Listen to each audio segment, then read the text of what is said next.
ώθης αυτών, μέτρον άριστον, χρόνου φίδου, σοφίαν ζήτη. Έτσι καλωσόριζαν οι Δελφοί τους προσκεκλημένους τους πριν από χιλιάδες χρόνια.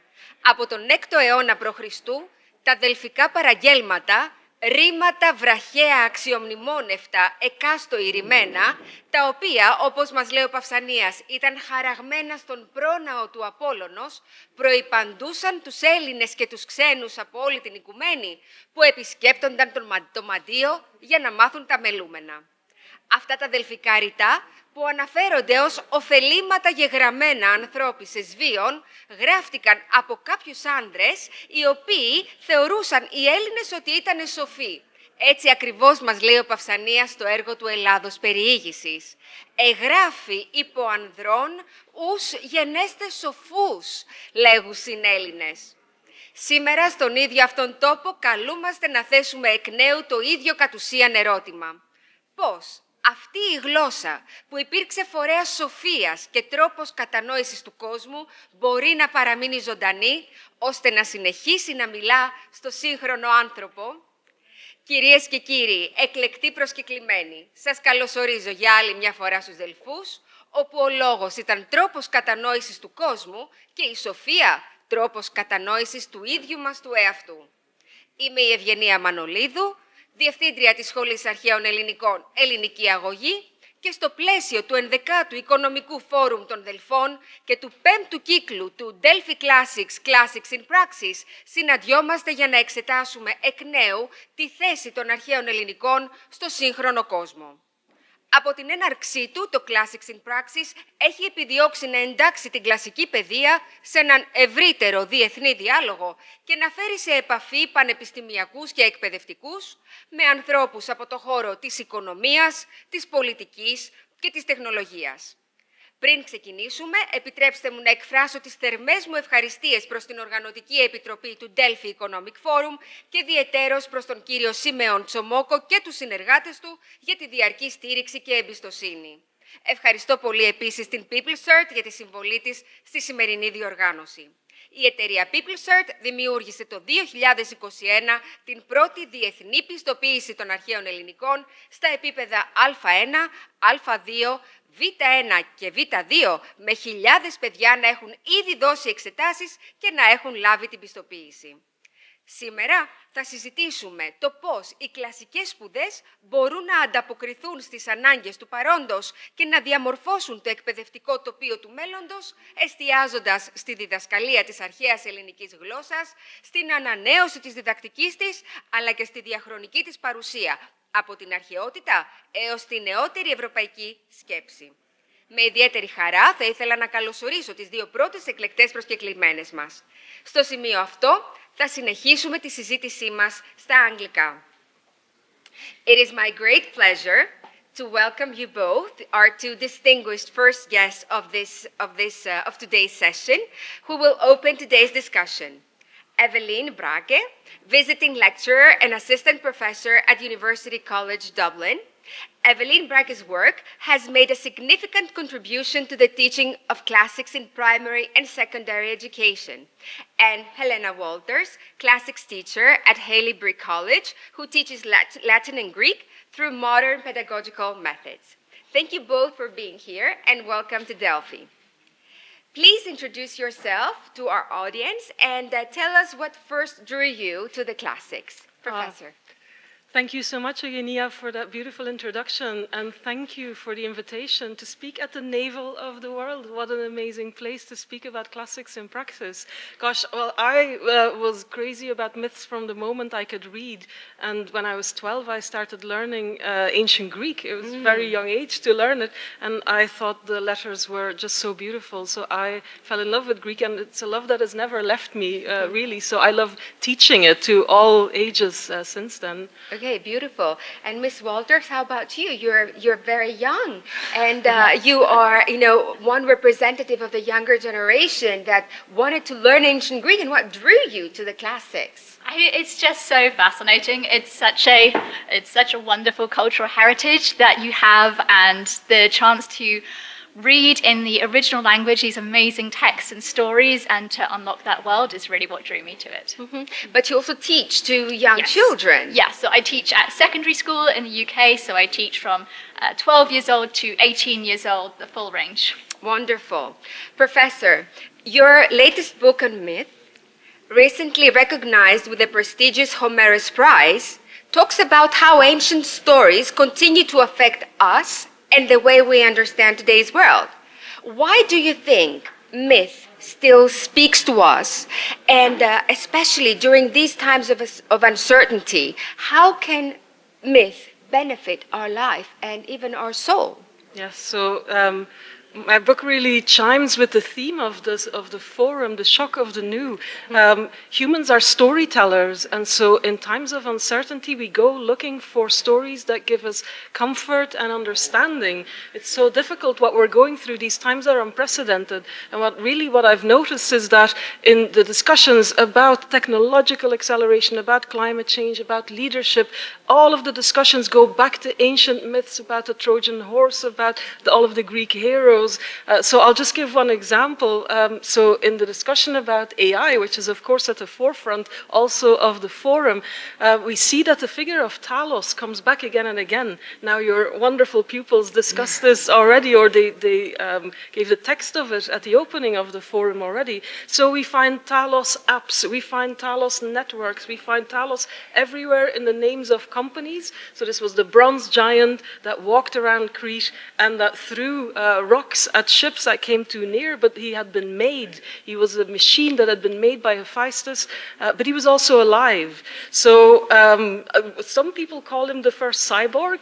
Yep. And so it's clear that the ancient Greeks were thinking about this distinction between machine and human, and who had control over it, and what it meant to be human, and what the differentiation then was between a non-human and a human. So proponents of AI look towards Talos as like a proto-AI. They see the first step there. It's like humans have always wanted to experiment with going beyond human. And then, of course, critics of AI say, well, actually, it means that the Greeks were already thinking about, well, hang on, who has control over this? What does it mean to be something between machine and human? Can we go there? And what does that mean for humans themselves? So I think now more than ever, in fact, the storytelling is so important for the crisis we're going through. And so for me, it makes sense that humans are going back to the Greek myths, but it is also just fascinating how much they are present in the debates. Exactly, and I believe that this is what makes the Greek language and the Greek tradition very relevant. In each time, you can find texts that speak to us today, but spoke even to antiquity and the Byzantine times and all the periods of times that came until today, which is something that I find striking as well.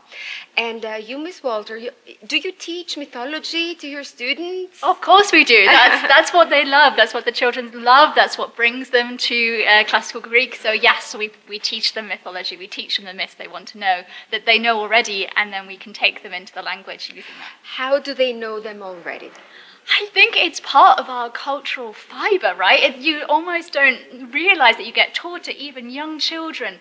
They know these stories, and then even at Haileybury, when we teach our English classes to our 11, 12-year-old pupils, the English teachers, what they choose is not anything from English literature. They choose the Greek myths because these stories are so eternal and so universal. Yeah. And you, Professor, you have also taught primary school students.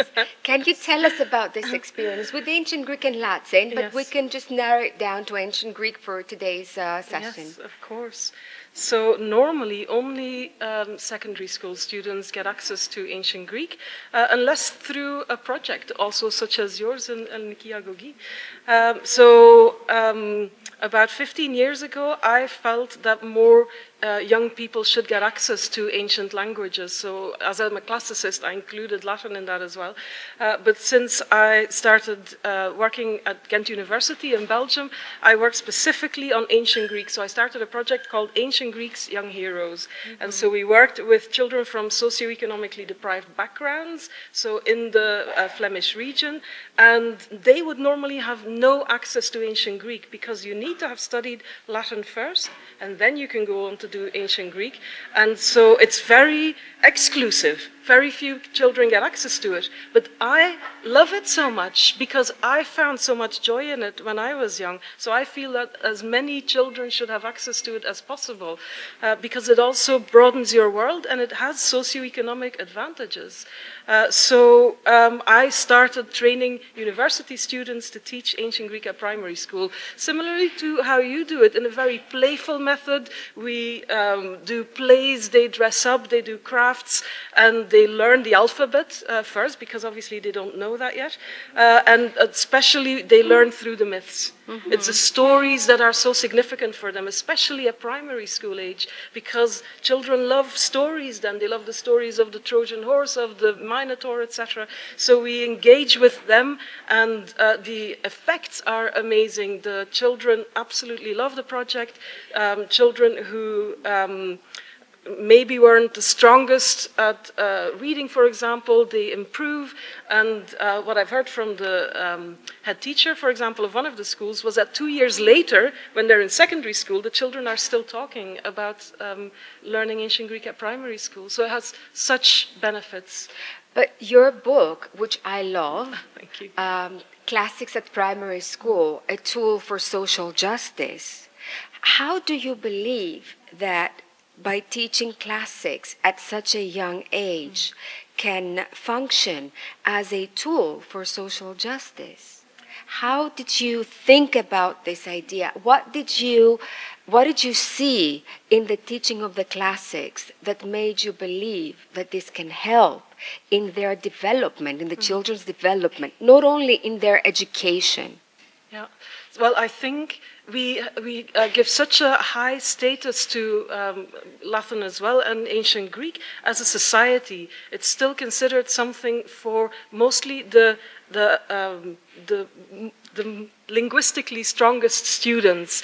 And so from the moment you go outside of that traditional target group, you're already giving benefits because you're giving them access to such a supposedly difficult subject. Mm-hmm. And I will be very honest, I did not go into schools saying, oh, I am going to increase social and educational equity by doing this. I started doing it because of my own love for the language, and then it turned out that it was improving social equity. I thought I want to share my joy and my love of this language with the pupils, and it was through doing it and through seeing their joy and through seeing how they engaged with it and the effects it had on their cognitive development, on their well-being, that I then had to come to the conclusion, oh, this is actually having effects beyond what I thought was possible. And that's why I wrote a book at the end of all of my experimenting rather than at the beginning. I think if I hadn't done all the work like you have done throughout the years, you learn. Yes. You learn about the different possibilities, you learn which exercises work, you learn what doesn't work. And so, it's through learning that you get an understanding of how it can improve the social educational equity. But I think it does work. I think it has been proved through research without a doubt. So I think that's where we are for the moment. Yeah, and I believe by seeing our work at Ελληνική Αγωγή, we start by teaching the language to the children, but then they learn so much more, and they keep asking for more. And this is what, to me, this is so exciting every time that we believe the children need to learn a few things, not to be so hard, not to make their lives difficult by wanting them to learn more and more, especially during this time of acceleration of everything. But then the children themselves understand the benefit and keep asking for more. Yeah. And how about you, Ms. Walters? In your classroom, describe a little bit how you teach Ancient Greek to the children, and at your school, when does this begin, and how does it evolve? So at Haileybury College, we use comprehensible input. So the cornerstones of this is that what we teach must be comprehensible and it must be compelling. So comprehensible, what that means is that when we present a child with a text, I want them to be able to understand 95% of the words in that text. I don't want them to be struggling to read it. The remaining 5%, maybe they work it out from the context, maybe I help them. But the text is comprehensible to them. So we limit the vocabulary to the words that they know, but we do not shelter the grammar. We allow them to read, but the fact that they know the vocabulary will enable them to read the text. So it must be comprehensible. And the second pillar is that it must be compelling. We read ancient Greek because the stories are wonderful and exciting and interesting and provoking. So the stories that we use with our children to teach them the language must be the same. To read ancient Greek, you don't need a license. There's no license that you have to earn by slogging through hours of sentences about the slave fell in the river. No! Read it straight away. Make it suitable for the children, yes, so they can read it, but make it compelling. So that's how we teach. We start 11, 12, 13, and we go all the way up to A-level to 18, and we hope that however long they join us on the journey, they enjoy it and they take away with them something that is of value. That's wonderful. And Professor, you learned through the traditional grammar translation method, and we see that this is the majority of the children and the students, even in Greece and the world where they teach classics, that they learn through this method, grammar, syntax, translation. So they end up after 4 or 5 years of being taught ancient Greek or Latin that they cannot read a text. They read in the beginning and then they use the lexicon, and it's tiring, it's not interesting, so they just don't choose this as a subject. If you could change something in this method, if we were asked to change something, what would this be? Oh gosh, what a question. Okay, so I would go for a very flexible approach whereby whereby there's a lot of differentiation. I wouldn't cut out grammar entirely because, believe it or not, I actually, for the moment, am teaching an entire group. Now these are adults, but they love the grammar and they can't get enough grammar, and I need to add more grammar because their book doesn't. Yes, doesn't work with teenagers. No, that's right. No, so not for teenagers. Not for most. I loved the grammar method. I was very much of that. Yeah, the grammar-loving kind. I think differentiation is key. So having some spoken Greek and having mostly a reading approach, and then with comprehensible input, obviously with a lot of reading, lovely, great comprehensible text, and then some grammar. So I don't think we need to reinvent the wheel entirely, but I think there is a lot of merit in all of the approaches that exist already, and it's just finding a balance between them, and then within that balance, some differentiation, so all the pupils can find what they need and have need for in their learning. You mentioned spoken Greek, but in Greece we are still a little bit reluctant to this method. We do not believe that Greek can be spoken. Well, at Ελληνική Αγωγή, we definitely teach by speaking ancient Greek. But most of the times, in academia, there are different opinions. How can you teach ancient Greek by speaking it? So I'm not an expert on this, but... No, but, from your experience, does, even by quoting something or by saying a few words in ancient Greek, does this help? Yeah, I do think so. So we focus, so if I just think of my own primary school project, the pupils speak ancient Greek there.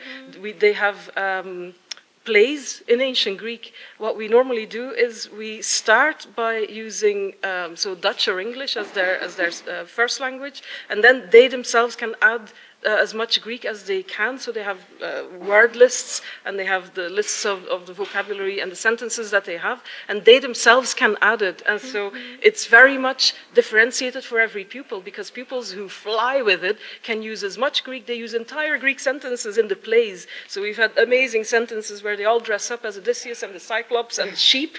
So there are some groups who have ancient Greek plays. So I mean, these are not extended or advanced, but they can speak entire sentences if they want to. And then the pupils who are maybe a little bit less self-secure in their ability to speak it can then choose to have maybe a few words in an English sentence. So at primary school level, that is the approach we take. At secondary school, then, I've been in workshops where they teach it. So it's just by using straightforward language and just by having straightforward conversations and then building up from there. So I think just like we did in primary school, starting from a low level and building up. If I may add something? Absolutely. I think if, as a teacher, you refuse to speak the language to the children, you transfer a fear to them, that this is not a language that you can come into contact with. This is not a real language. This is something that exists in this cold form. And if you don't have the courage to speak the language, you tell the children that it's not actually for them. So you have to speak it, because then you can make it live. It might not be perfect, but you do your best. And I would like to pose the same question to you. What would you change if you could change something in the way children learn ancient Greek today? Because you may be teaching at Haileybury in the United Kingdom, but you have an idea of how classics is taught in Europe mainly and the world. So what would you change, if anything? It should be fun.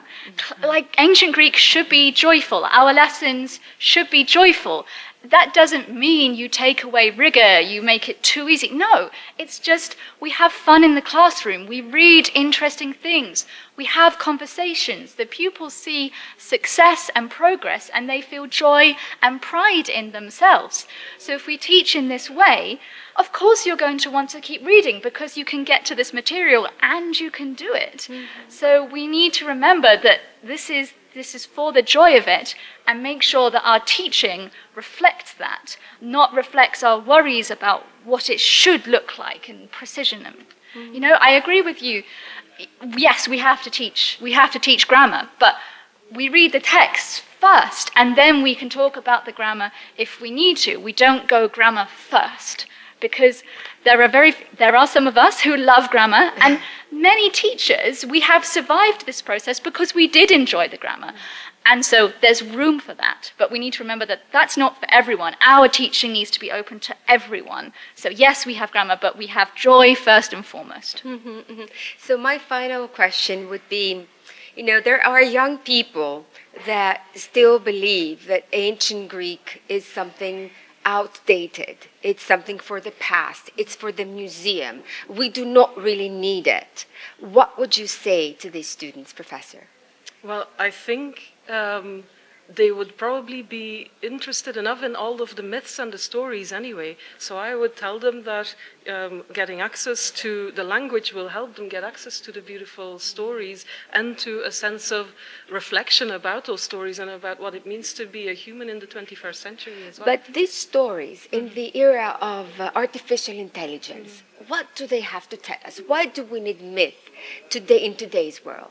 Well, in theory, we don't need it, but as I said at the beginning, humans are storytellers, so we will keep telling stories, and it seems that we keep going back to the same stories. That's what my book finds. There is no, I didn't have to try to find them. They are everywhere, so they have something to teach us because we keep going back to them, because we find them as a society, we find them important to think with. They help us reflect about the stories that we tell now. They are stories to help us tell modern stories. And how about you, Ms. Walters? What would you say to young students of today if they say, you know what, ancient Greek and Latin, who needs ancient Greek and Latin today? Today we have computers, we have technology, we have artificial intelligence. Why would I need to learn ancient Greek? No one needs to learn ancient Greek. I can wake up in the morning and not know ancient Greek, but my life is so much richer for it. It unlocks a whole different way of seeing the world, and it helps us understand a culture that underpins our own culture. It's almost a second level of existence, if you know ancient Greek, that you can see and understand so much of what we do and why we do it. And that's one of the most wonderful things about a teacher, is when a pupil suddenly understands, oh, that's why that is. And that's one of the most priceless moments. So you just got to give it a go and see what you get. And you know what I believe by seeing our students and by my own personal experience is that you later on in your life really understand why you need it.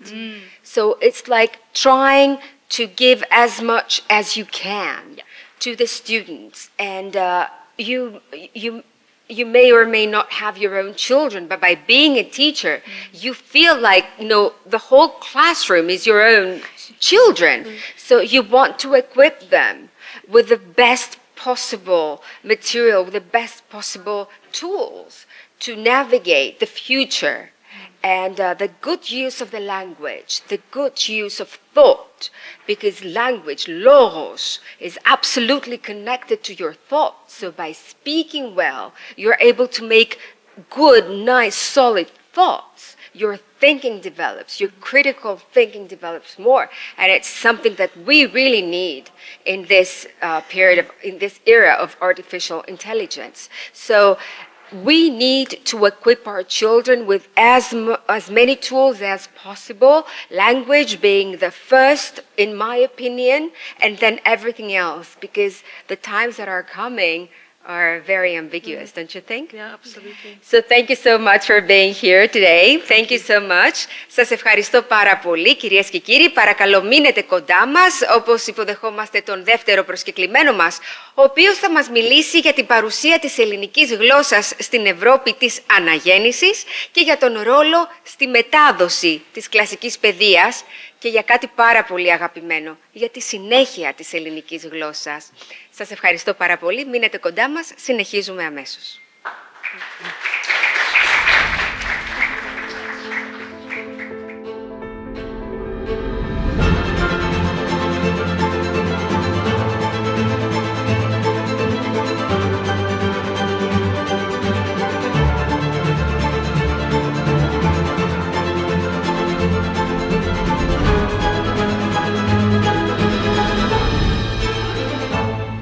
Καλησπέρα σας και πάλι. Σας καλωσορίζω στο δεύτερο μέρος της συζήτησής μας εδώ στους Δελφούς, στο 11ο Οικονομικό Φόρουμ.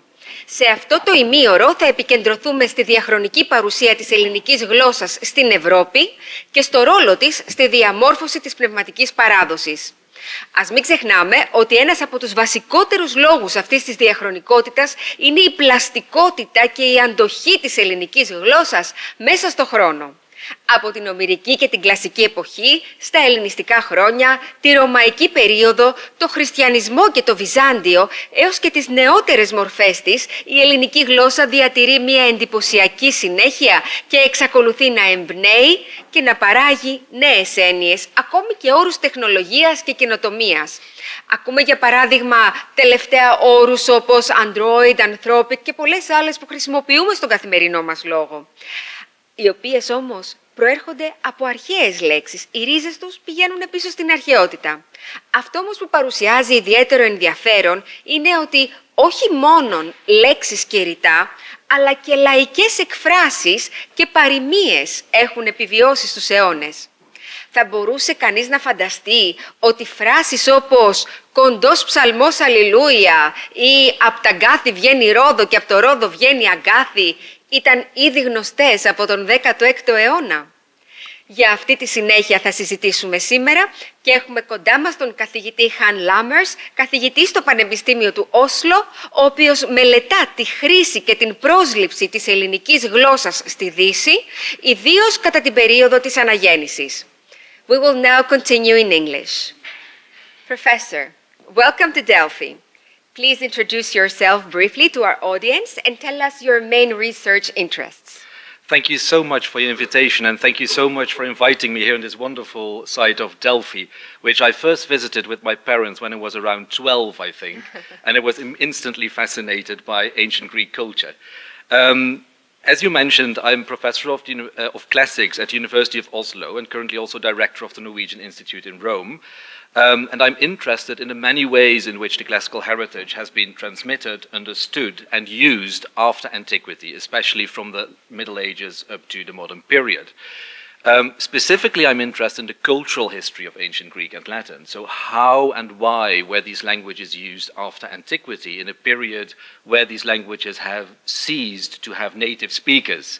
How were they used, why were they used, and by whom were these languages used?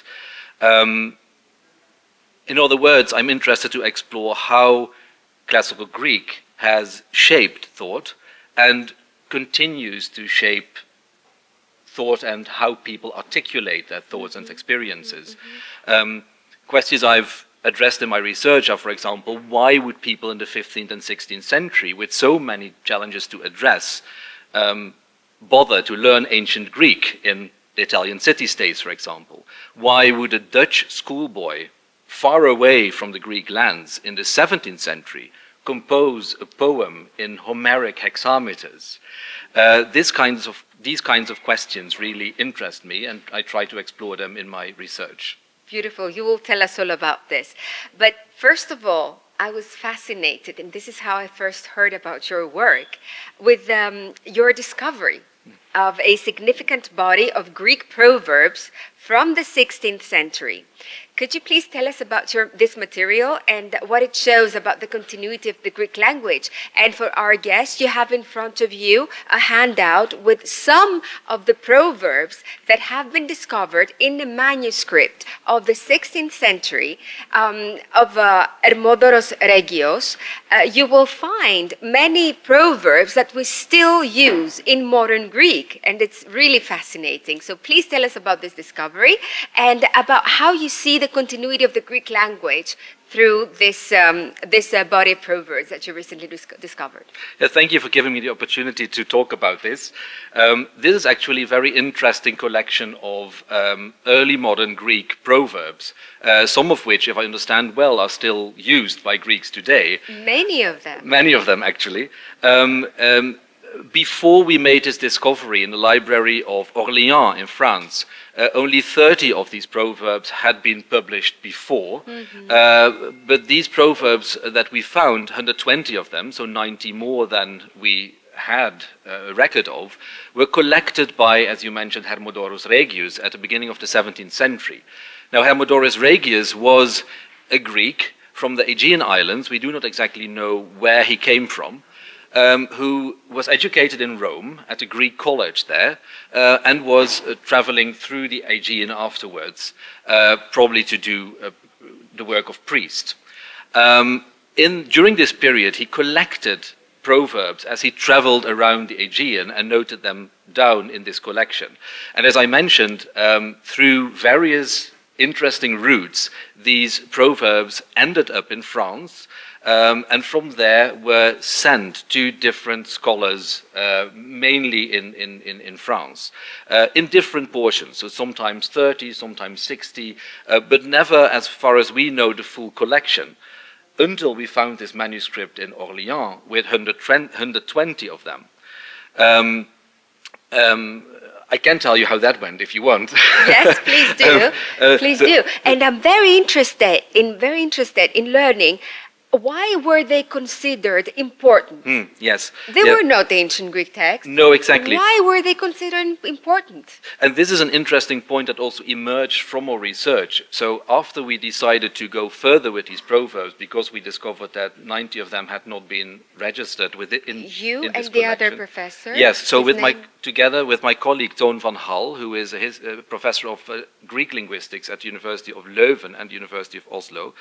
And just to give some background, we were at a research stay in Paris for different reasons. And then we decided to coordinate a research trip to Orléans because we wanted to consult manuscripts there. And while we were going through manuscripts, I was sitting here, he was sitting there at a table. at some point, I heard, let's say, a noise of excitement from my colleague on the other side of the table. So we had a look, and he was looking at a beautiful manuscript with a collection of drawings, of plants, of animals, of hieroglyphs, of antiquities, extracts from various kinds of words. But what he had before him was this list of Greek proverbs, and it explicitly stated this is a list of proverbs used by the Greeks of today, sent to me by Parvilliers, a Jesuit, and collected by Hermodorus Regius. So that's the background of this. So then we were very excited. We had a lunch, and we planned how we would continue with this. The interesting point is, apart from the fact that we have an early record, a written record of these proverbs, which is quite astonishing. What fascinated us also was that there were European scholars interested in this material, probably for various reasons. So we do not really know why they were interested in it, but as far as we can see, it was for various different reasons. Some of them were interested, we know, in the specific words used, because they had an interest in modern Greek. Others were more interested in the wisdom contained in them. So there were different approaches to these proverbs. But in any case, it shows a very early example of an emerging interest in the modern Greek, or let us say early modern Greek linguistic heritage, whereas most of the scholars in this period, and that's also the topic I've worked on most, were interested in classical Greek. So also therefore we were quite interested in this collection because it shows both the interest of Greeks in their own linguistic heritage at a very early stage, and it shows a very early interest of European scholars, particularly based in France, in this kind of material for various reasons. But this interest goes all the way back to Renaissance, and I can imagine that there were people interested back in the 15th, 16th century on the Greek language, although, we were occupied, Greece was occupied by the Turks at that time. And the interest was so broad, especially in the language, not only in the myth or the history, but also in the language. Can you describe how this went during those times, please? That is actually a fascinating story. So many of the interest of early European scholars in Greece and in ancient Greece went through an interest in the ancient Greek language. When you say early, yes. Like what period of time? Sorry, I should explain. Then I'm talking about the 15th century. The 15th century. Yes. So then we are in a period in Italy where we see the emergence of what is called humanism. Not a philosophical movement, but a collection of people interested in grammar, rhetoric, history, poetry, and moral philosophy, mainly in those five areas, and mainly reacting against medieval Latin tendencies at the university. So they opened up a new body of knowledge in these areas that I just mentioned. And in all these areas, grammar, rhetoric, history, poetry, moral philosophy, obviously the Greek heritage played an important role. Now, at the same time that humanism is emerging in the Italian city-state, and especially in Florence, we see that there is intensified contact between the Italian city-states and the Greek world. And Greek scholars are coming to Italy, sometimes invited, sometimes for their own reasons, and start educating the Italians in Greek. And like today, Greek had in that period a special status. So when, for example, Florence wanted to become the center of the cultural center of Italy, one of the first things they decided was to hire a Byzantine Greek professor, who was Manuel Chrysoloras. Chrysoloras, yes. So for a period of a few years, actually, he taught Greek at the studio in Florence, giving his Italian students an introduction to the Greek language and Greek literature on the level that they could Through handle. ερωτήματα. Yes, yeah, among other things. Yes, yeah, yeah. So the interesting thing with Chrysolorus is that we know that he adapted his teaching method to the standards of at that point the Italians and the Italian scholars, because we have to imagine that during this period, so when humanism emerges, especially in the early 15th century, access to Greek was still rare in Western Europe.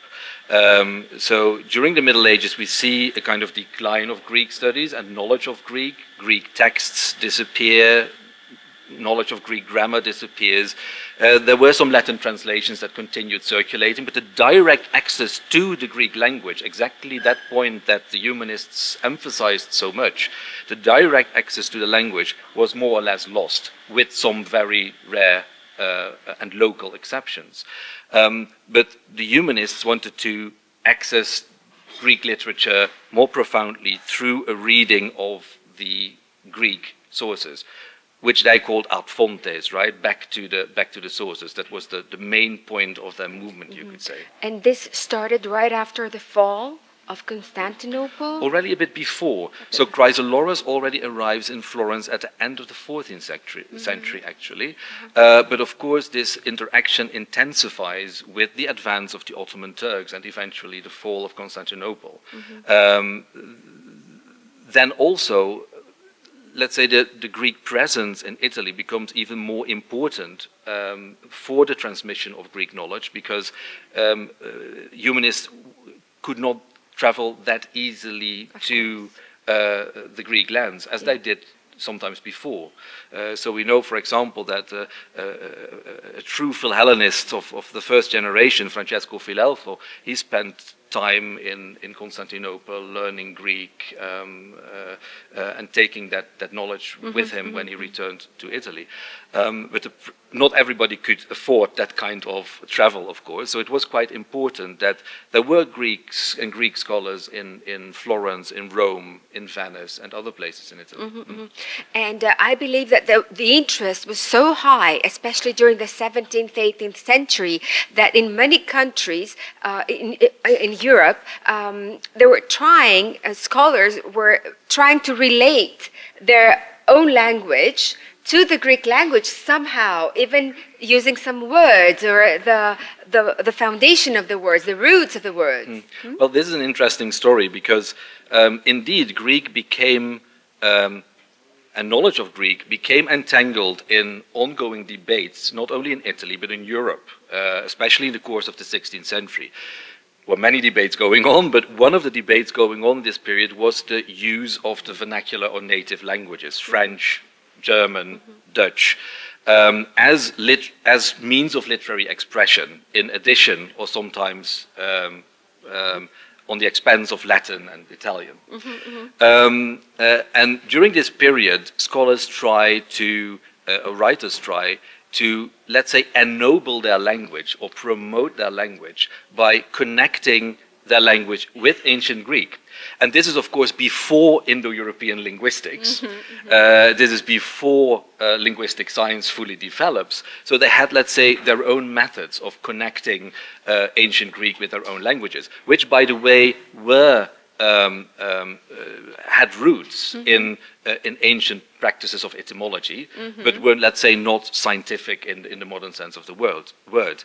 In any case, some of them, especially in France, argued that French had a privileged, special relationship with ancient Greek. And they compiled, for example, word lists, which I've been studying, that had to drive that point home.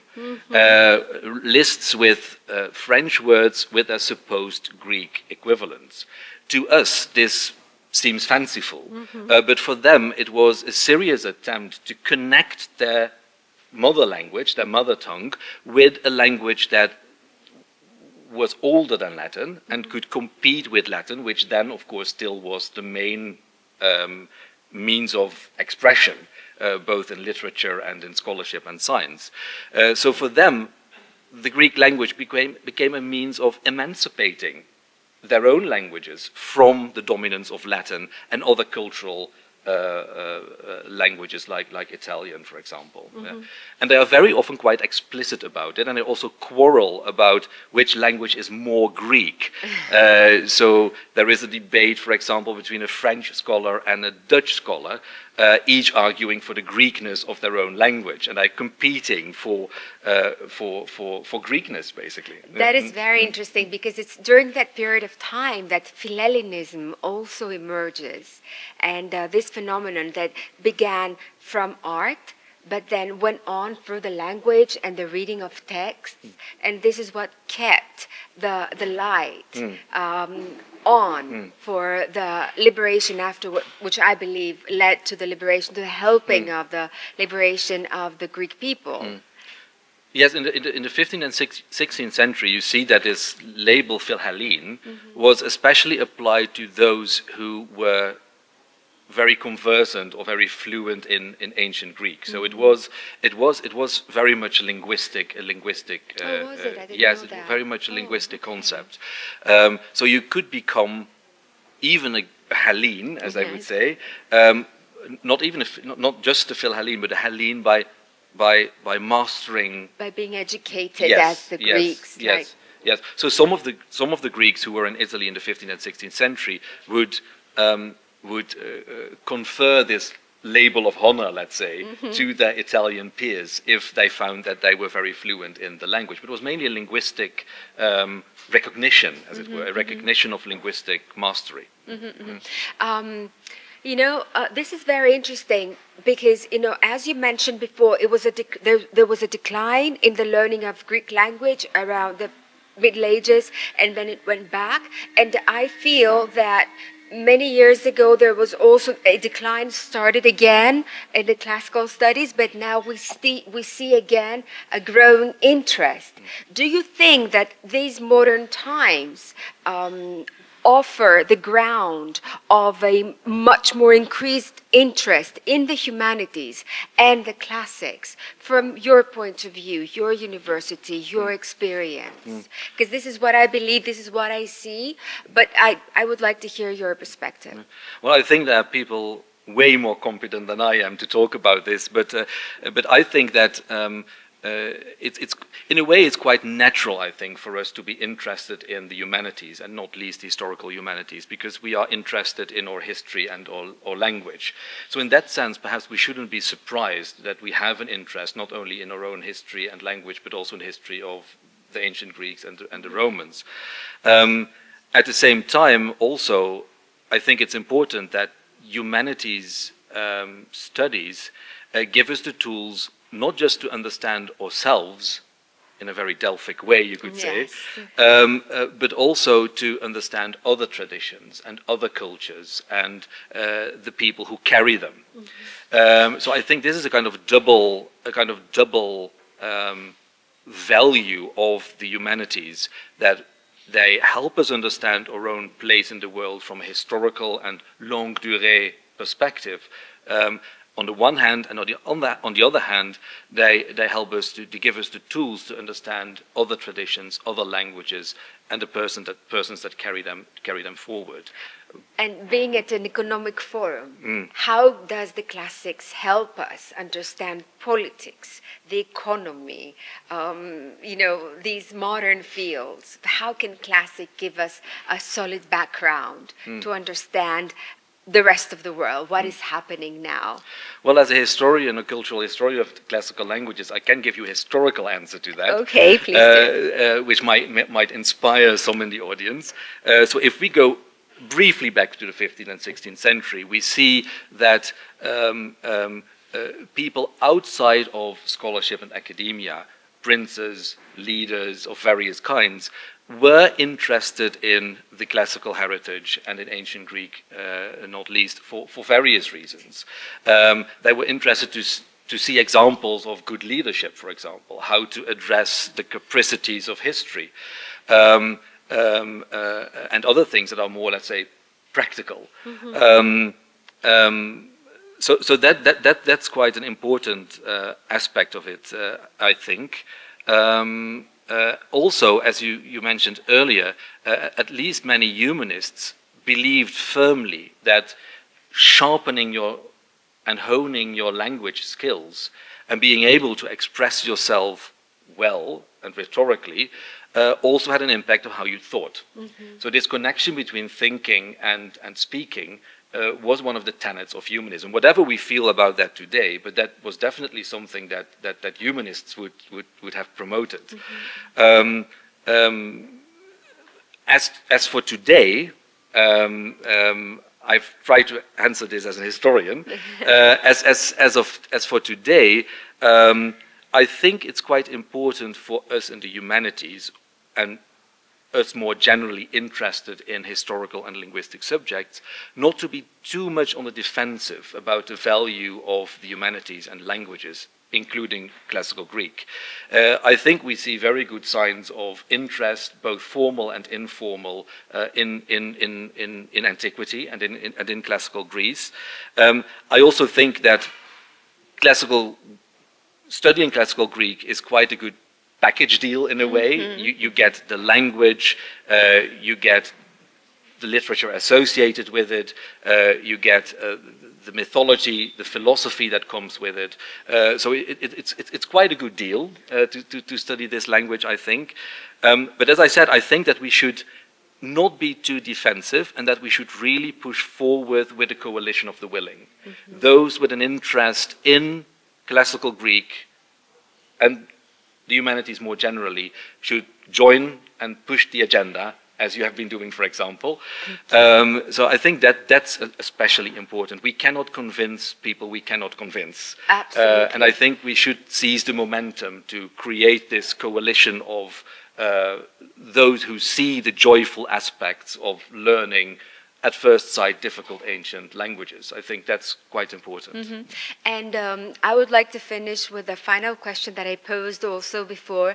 If you address the younger generation, teenagers, 13, 14 years old, that are, they cannot see the relevance of the classics today. They cannot see why ancient Greek or Latin is useful at this age of ChatGPT and artificial intelligence, everything happening so fast. Why would someone bother learn ancient Greek and Latin today? What would you say to the Well, the previous speakers were definitely more competent than I to answer to this question, but I can of course relate from my own experience. I mean, when I was a 12 or 13-year-old and learning ancient Greek for the first time, I had indeed this feeling of immense joy of being able to read and understand these texts that have been written for such a long period ago.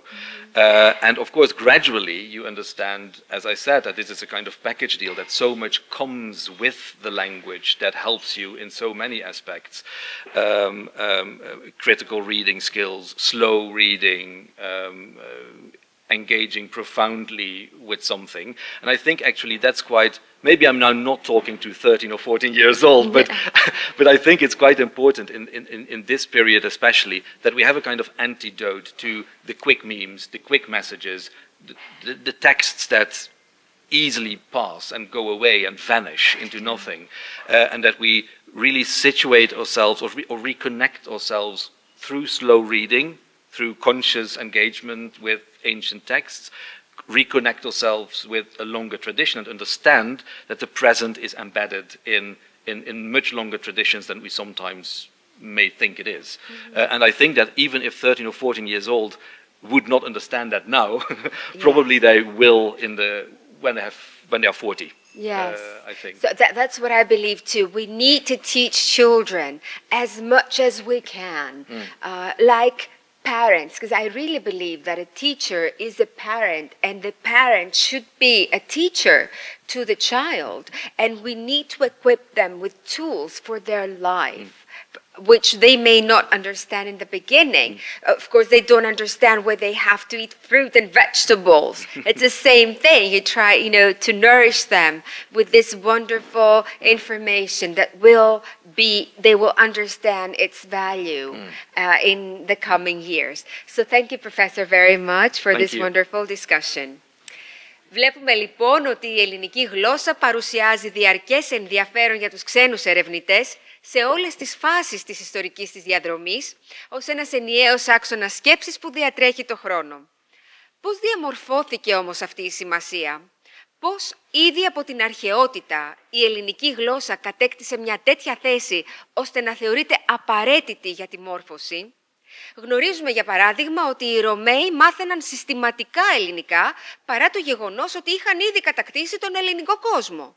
Το ερώτημα λοιπόν είναι με ποιον τρόπο διδασκόταν η ελληνική γλώσσα στην αρχαιότητα και πώς μεταδιδόταν αυτή η παιδεία.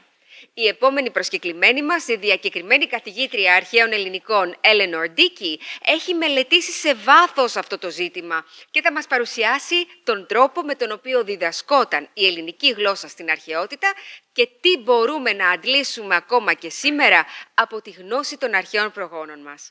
Μείνετε μαζί μας, επανερχόμαστε σε πολύ λίγο.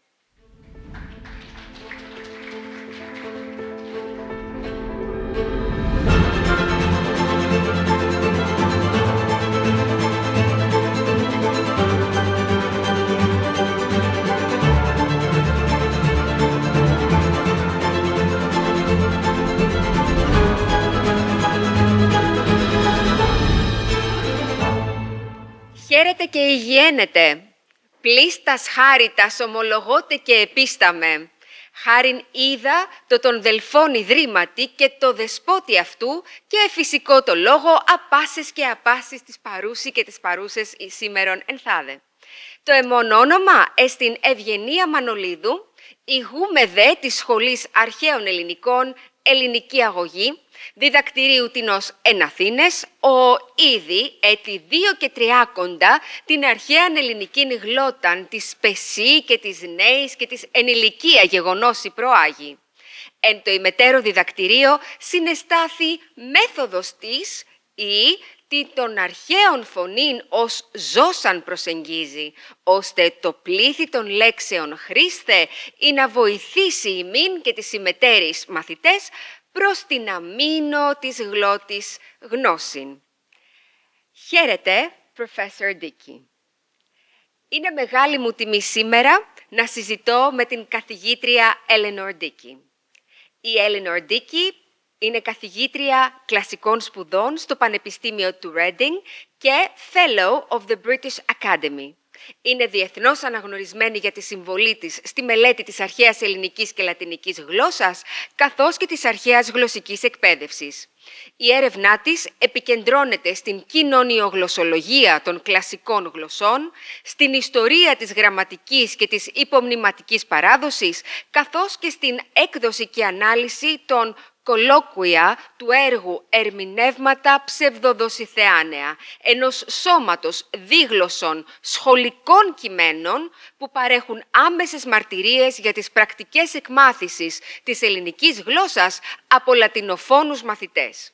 Τα κείμενα αυτά αποδεικνύουν ότι η γλωσσική εκπαίδευση περιελάμβανε ήδη από τα αρχικά στάδια την ανάγνωση, τη γραφή, αλλά και την κατανόηση προφορικού λόγου, καθώς και την παραγωγή λόγου μέσα από δομημένους διαλόγους καθημερινής χρήσης. Γεγονός που τεκμηριώνεται και από τα ίδια τα σχολικά παραδείγματα που έχουν διασωθεί.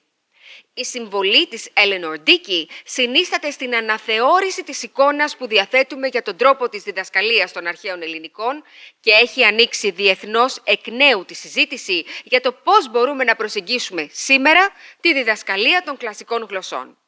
Αξίζει επίσης να σημειωθεί ότι μόλις την περασμένη εβδομάδα ανέλαβε τη θέση της επίτιμης προέδρου της Classical Association, του κυρίου επαγγελματικού φορέα των κλασικών σπουδών, στο Ηνωμένο Βασίλειο. I will now switch to English. Professor, welcome to the Delphi Economic Forum. It's a pleasure and a great honor to have you with us today. Now, we are at the Delphi Economic Forum. So we have 2 ancient Greek words and 1 Latin word together in one short phrase. Now, would the ancients approve that? The ancients absolutely would have approved that. There were hundreds and hundreds of Latin words that were borrowed into ancient Greek. Not in the 5th century BC, a little bit later. Mm-hmm. So tell us, how did the Romans learn Greek and why did they want to learn Greek, first of all?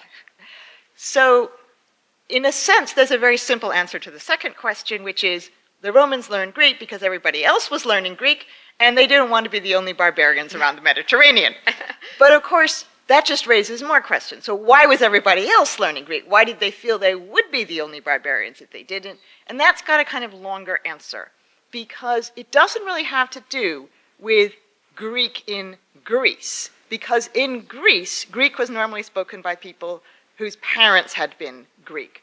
But then Greek spreads to all over the Mediterranean, so the whole Eastern Mediterranean becomes largely Greek-speaking, and large chunks of the West, including pretty much half of southern Italy.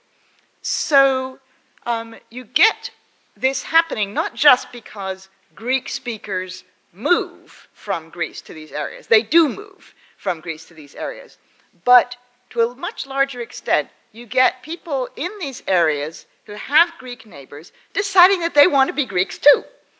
And this is something really fascinating that happens to the Greek language, that it becomes a world heritage already more than 2,000 years ago, that you can become a Greek if you get a Greek education. It doesn't mean just being able to speak Greek. You need to read and write Greek and have studied some Greek literature, and that makes you a Greek, regardless of who your parents were. In places like Egypt, in places like what is now Turkey, you get lots of people whose parents are not Greeks, but they're Greeks.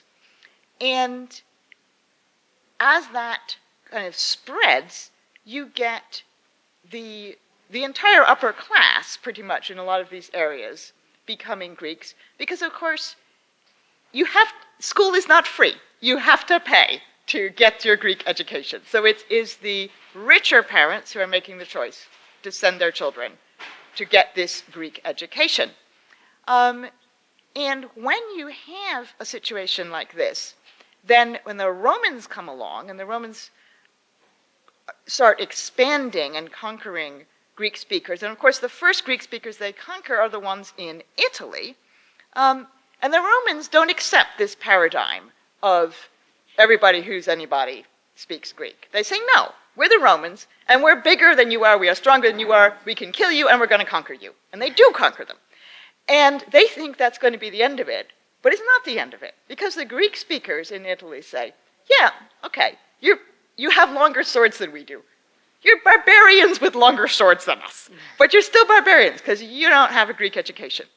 And the Romans think about this for a while, and they think, actually, we want to have a Greek education too. We're going to go with this. They are convinced by the people they have conquered, but they don't want to do it quite the way the people in Egypt or what is now Turkey did it, because those people actually switch languages. So lots and lots of native languages that were spoken before the Greeks got to various places died out because all of their speakers switched to Greek. So they get this Greek education, and then they raise their children speaking Greek, and they forget the previous language. And that's, of course, something that happens today. So people move to England, they have another language, but they send their children to English-speaking schools. The children grow up speaking only or mainly English, and they don't pass their language on. Some people think that's good. I personally, as a linguist, think it's kind of sad if people lose their languages. But the point is, it's something that happens. It happens now, and it happened back in the ancient world as well. And that's not what the Romans wanted. They said, we're not sending our children to any immersion classes in ancient Greek. We want to keep our Roman heritage. Latin is an important language. We want our own literature and our own heritage, and we're going to have both. And so they invented something that's really, really unusual in the ancient world, which is a bilingual, bicultural education system. And every Roman child who went to school, which is not every Roman child, because school still costs money, but if you do go to school, you learn to read and write in 2 alphabets, in 2 languages, and you learn and you study 2 different literatures. So you read the Iliad, which is the kind of central text that Greek speakers need to have in order to sort of be proper Greeks, but you also read Latin literature. Now that's a special choice. Now we don't think twice about it. Lots and lots of modern countries, it's normal to learn a foreign language in school. But it's not normal in the ancient world, because education's hard. Learning 1 language and culture is hard. Learning 2 is really, really hard. It's not unique that the Romans do it. The Assyrians do it too, but it's really unusual. And they make that decision because they feel they really have to have Greek. Okay, so that's why. Now let's move on to how. To how. So it was hard to learn Greek in the ancient world because it was hard to read Greek. If you've been up to the archaeological site at Delphi, you see all of these inscriptions, and they're just a string of capital letters. There's no spaces between the words. There's no punctuation. There's no difference between capital and lowercase letters. This is hard. And you might think, okay, it's just the inscriptions. They didn't write their books that way. They did write their books that way. And in order to show that, I've actually made a replica of what the beginning of the Iliad would have looked like in a book from 2,000 years ago. So a book did not look like a book looks today. It was a papyrus roll. Papyrus is not paper. It's a reed that grows in Egypt. Still grows in Egypt. So I got some papyrus, and I made it into a roll, and I copied out the beginning of the Iliad onto it so that you can see what the beginning of the Iliad would have looked like. And I'm now going to ask this to be passed around. Be careful with it. It took days to make. But you can unroll it, you can read it, you can see what it really was like trying to read the Iliad. Now, if you're a Greek speaker, you'll see it's not impossible. You can do it. But the reason you can do it is that you know lots and lots of Greek words already if you're a Greek speaker, and therefore you can work out where the words divide. But now imagine that you are not a Greek speaker. You are just learning Greek. Now you cannot do it because you can't work out where the words divide, and so you can't use a dictionary. They have dictionaries. Already, the very early period, there are dictionaries of Greek. But they're no use. If you don't know where the word starts and you don't know where the word ends, you can't use a dictionary. So, the Romans had a special problem that we don't have when learning Greek, and they solved it using a special method. So I hope all of you have a paper handout. Do you have a handout? We will pass it out. They decided to divide up Greek and into really narrow columns and have parallel columns of Greek and Latin. So what I have done on this handout is I've taken a real ancient text which was used for learning Greek, but I've made it comprehensible. So I've put in the word divisions, I've put the accents and the breathings in the Greek, I've put in capital and lowercase letters and punctuation, and I've also put an English column. But none of that is there in the original. It's just 2 columns of capital letters with no word divisions. And what this system does is it's 2 texts with a line-for-line equivalence. So whatever it says on one line in one column, it says the same thing on that line in the other column. And I haven't quite managed to make it work in English. That's why there's a couple of blank lines, because English has fixed word order, but Latin and Greek don't. So it works fine in Latin and Greek. And that means that it is a glossary. Anything that you want to know, you just look across the next column and you've got it. But it's also a continuous text. You can cover up the Latin column and read the Greek column. And it's also a translation. You can cover the Greek column and read the Latin column. What did they do with this? They tell us what they did with it. You memorize the Greek column using the Latin column to make sure you understand what all the words and phrases mean, and then you come and you recite it. Probably not sort of mechanically, but you perform it as a dialogue. You'd make a little play out of your Greek learning. Keep in mind, we are 2,000 years ago. Yep. And if you look at the context, read what it says. It's a cute little story. It's a story of a child who goes to school, or in this case, he doesn't go to school, but he's supposed to go to school to learn Greek. But he hasn't showed up. He is in trouble. And he gets out of trouble because he has a really good excuse. He says his father took him to town. He had important business, and his father is way too important to waste time taking the kid back to school when he has letters from the emperors. He's pulling rank on the teacher. The father's an important judge. The teacher, school teachers are not important in the Roman world. So, I didn't give you the whole thing because it's quite a long dialogue, but it's totally successful. The teacher is humiliated silence that does not punish the child. Now, I'm sure this happened sometimes in the ancient world. It's not proper by our standards, but I think it probably did happen. But this is not a work of history. This is a work of fiction. And it was written by an ancient teacher. The story of the child pulling rank on the teacher and getting away with missing class was written by a teacher because that teacher knew that this was the way to keep children happy and entertained on their language work. And that, I think, is a fascinating thing about more than 2,000 years ago. People worked out, this is what people need to learn Greek. They need something that's fun. They need something that starts them off slowly so that it's not too hard. And they need something that is really going to give them the words and the phrases that they need. Because if you read more of these dialogues, you'll see that they contain all the words and phrases that you need to have your day in school in Greek, because, of course, they are the story of somebody who's having a day at school in Greek. So that's how. So, and there are many more dialogues in your book. Yes.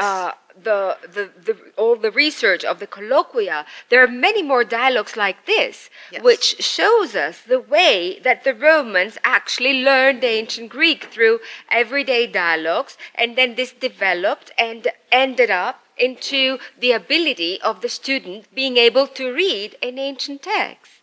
Absolutely. But nowadays, we have completely changed that, and students learn through grammar and syntax method, and by memorizing many words, by translation.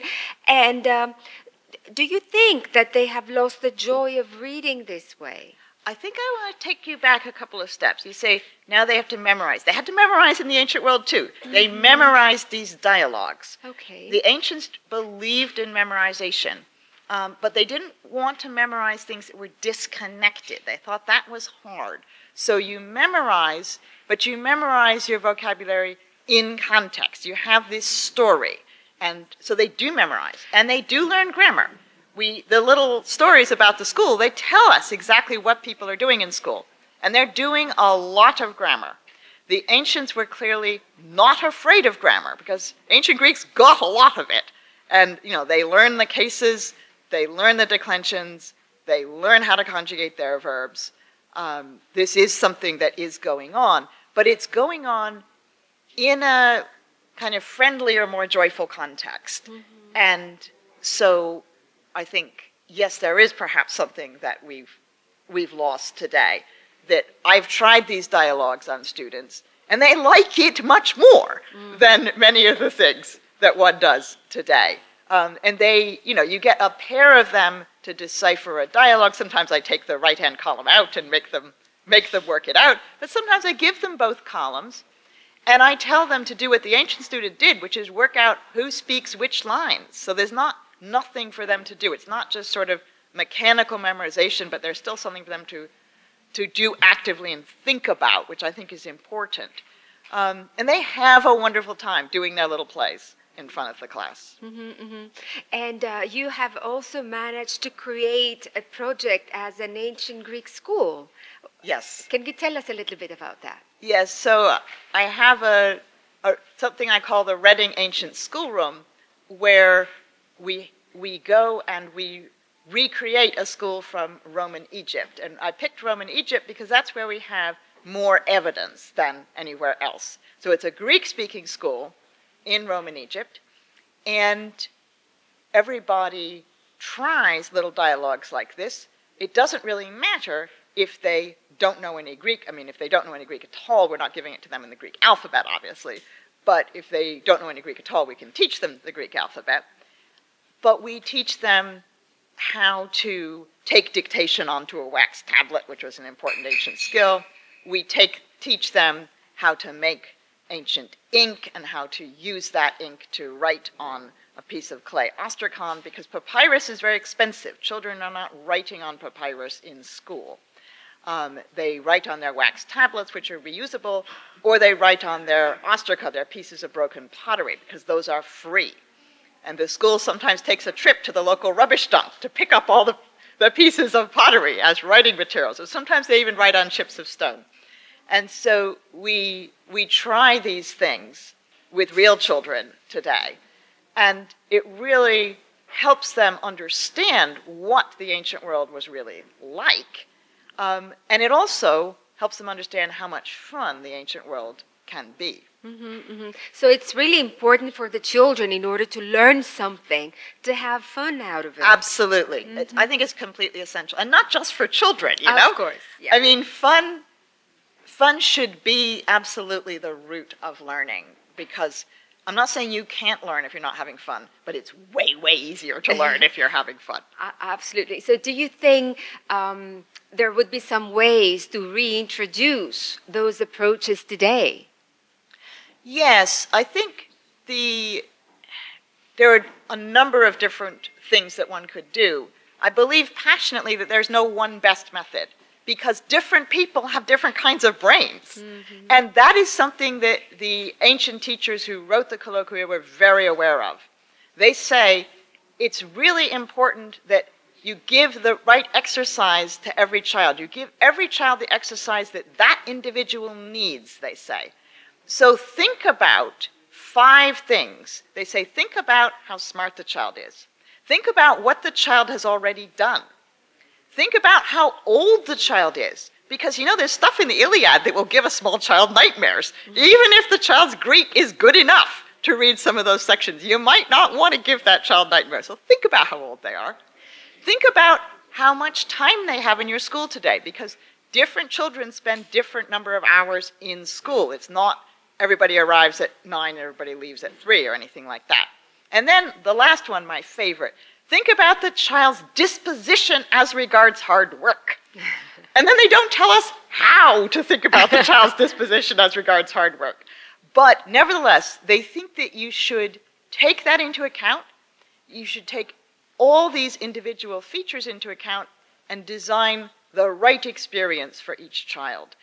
And I think that's something we've really lost sight of today, that we take a class and we try to keep them all together, and it can be as many as 30, and we try to do the same thing with all of them, which, of course, may be what you have to do if you are one teacher with 30 children, but nevertheless, you lose a bit of something there, because there is no one method of teaching Greek that's going to be right for all of those children. And so I'd encourage flexibility about method. We've heard a lot today about the importance of speaking, and I think for some people it's really, really important that they do have the opportunity to speak, because there are parts of your brain that are linked with your ears that are not linked with your eyes. And if you don't actually use those parts of your brain, because Greek is purely visual for you, then you're actually trying to learn Greek with only part of your brain, and you could be trying to learn Greek with more of your brain, and then it would be easier. But there are some people who really, really don't want to speak. And ideally, I'd like a plurality of possibilities so that different people could learn in different ways, and everybody could learn in the way that suits them, just the way the ancient and much more labor-intensive education system allowed.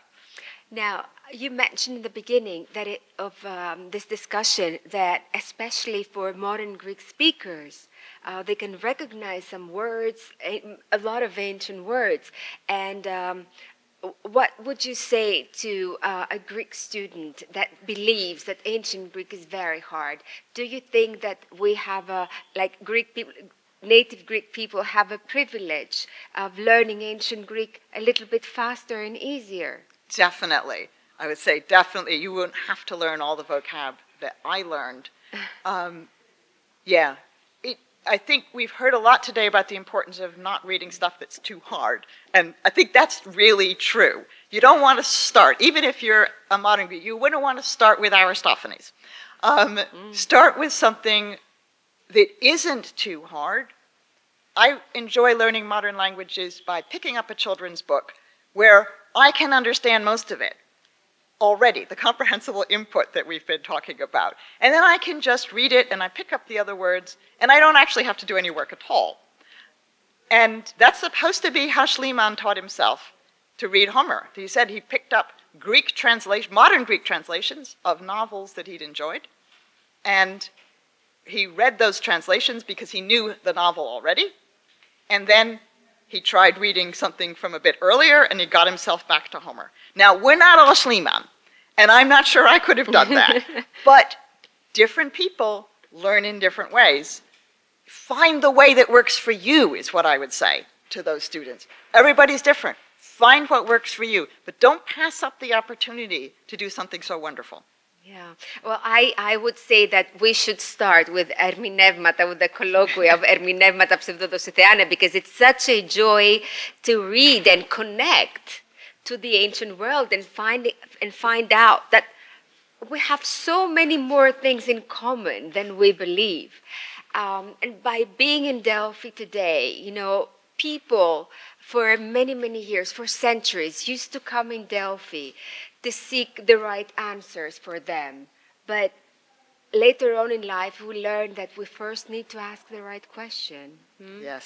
What do you think, and I would like to finish this discussion with this, what do you think the right question would be to someone that wants to learn Greek and Latin or to become involved with the classics today? Why would they want to do that?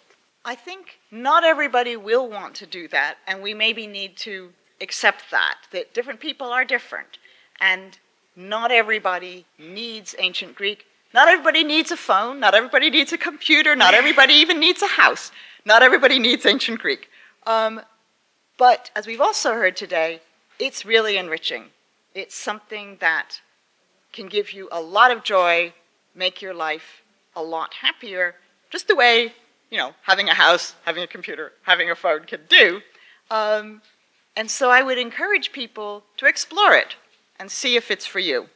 And just find out what kind of student you are, or if you are a student at all. Give it a try, is what I would say.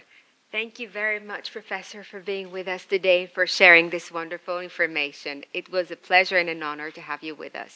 Thank you so much.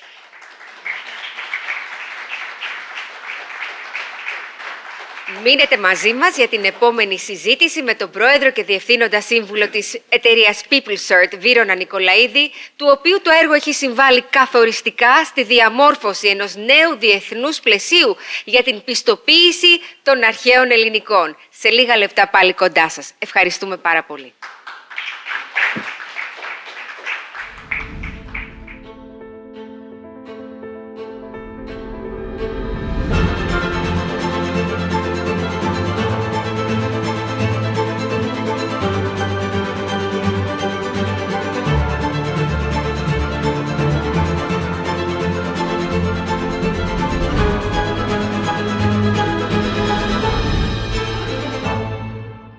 Χαίρετε, καλησπέρα σας και πάλι. Έχουμε τη χαρά να υποδεχτούμε τον Βύρωνα Νικολαίδη, ιδρυτή και διευθύνοντα σύμβουλο της εταιρείας PeopleCert.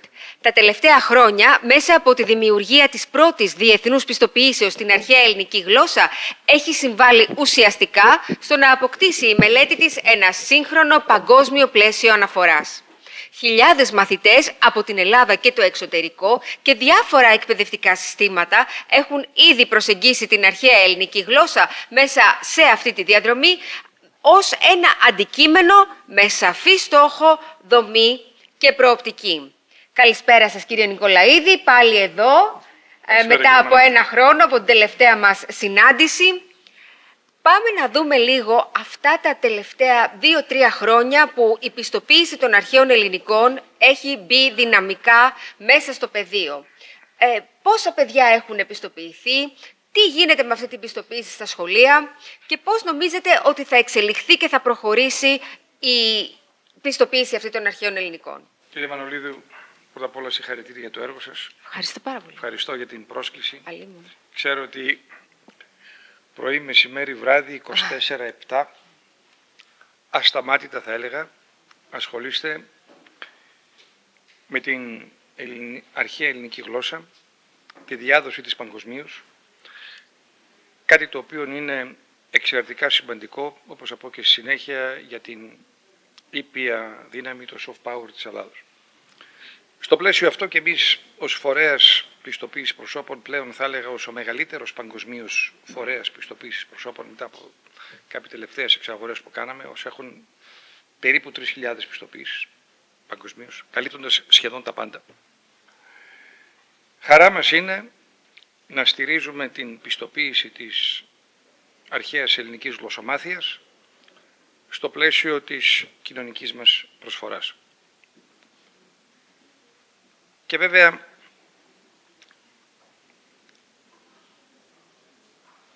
αυτό το πράγμα το οποίο προσπαθούμε να κάνουμε και βοηθώντας και εσάς, είναι να φέρουμε τα αρχαία ελληνικά κοντά στον κόσμο. Μάλιστα.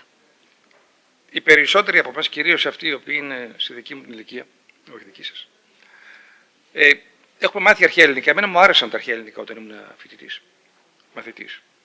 Αλλά τα έχουμε συνδέσει με έναν τρόπο διδασκαλίας, ο οποίος ήταν όχι ελκυστικός για το πολύ ελληνικά. Ναι.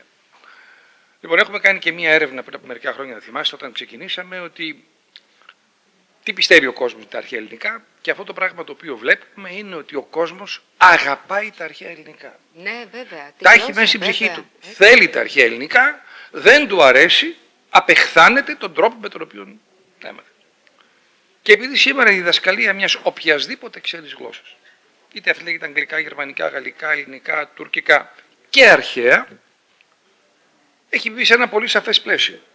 Είναι 4 δεξιότητες, listen, reading, writing and speaking, να το πω αγγλικά, και είναι 6 επίπεδα, α1, α2, β1, β2, γ1, γ2. Αυτό έχει κατησχύσει παγκοσμίως, το ευρωπαϊκό πλαίσιο, και έτσι μαθαίνουμε σήμερα όλοι ξένες γλώσσες. Μαθαίνουμε αγγλικά, όμως τα παιδιά σήμερα μαθαίνουμε αγγλικά. Σε ιδιωτικά σχολεία, σε φροντιστήρια, στα δημόσια, σε κάποιο βαθμό. Και όχι μόνο στην Ελλάδα, παγκοσμίως. Το ίδιο τα γερμανικά, το ίδιο τα γαλλικά. Ακριβώς το ίδιο πράγμα πρέπει να είναι και τα αρχαία ελληνικά. Με έναν τρόπο που να έχει αρχή, μέση και τέλος, που να μετριάται οι γνώσεις. Ναι. Να ξεκινάω εδώ, έμαθα αυτά τα πράγματα και έφτασα εκεί. Και αυτό το πράγμα ακριβώς κάναμε.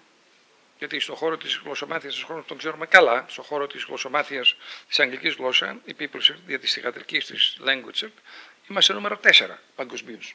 Μετά το Cambridge, το TOEFL και την Pearson, είμαστε νούμερο 4.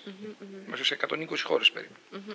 Οπότε ξεκινήσαμε αυτή την προσπάθεια και με τη βοήθεια τη δική σας. Προσπαθήσαμε και εμείς να συμβάλλουμε, να βοηθήσουμε.